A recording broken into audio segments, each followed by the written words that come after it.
नमस्कार मैत्रिणींनो, शुभप्रभात सगळ्यांना। एक नवीन विषय घेऊन आले। तर आपल्याकडे सगळ्यांकडे जुनी पितळेची किंवा तांब्याची भांडी असतील तर ती हल्ली काय करतो, वापरायला जरा कठीण, स्वच्छ करायला कठीण म्हणून ती माळ्यावर, जुन्या कपाटात अशी ठेवलेली असतात।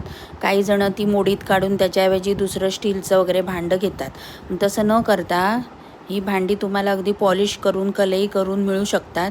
त्यासाठी कणकवलीत साईराज पोटफुडे म्हणून आहेत, त्यांचा मी नंबर शेअर करते डिस्क्रिप्शन बॉक्समध्ये, तर तो सेव्ह करून ठेवा। आणि ही भांडी मोडीत न काढता आपल्या संग्रही ठेवा, कारण अशी भांडी आता मिळत नाही हो बाजारात, मार्केटमध्ये मिळाली तरी त्याच्यात काहीतरी मिक्सिंग केलेले असतात। धातू प्युअर तांबा पितळ आता मिळेन असंच झालं आहे। तर असं कोणाला करून घ्यायची असतील नवी कोरी भांडी, म्हणजे जितकं चांगलं करता येईल तेवढं चांगलं काम करून देतात ते।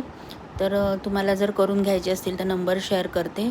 आणि माझे जर व्हिडिओ असे आवडत असतील, तुम्हाला मी दिलेली माहिती आवडत असेल तर व्हिडिओला माझ्या लाईक करा, शेअर करा आणि कोकणच्या कुशीत या माझ्या चॅनलला सबस्क्राईब करायला विसरू नका मंडळी। पुन्हा भेटू एका नवीन व्हिडिओमध्ये।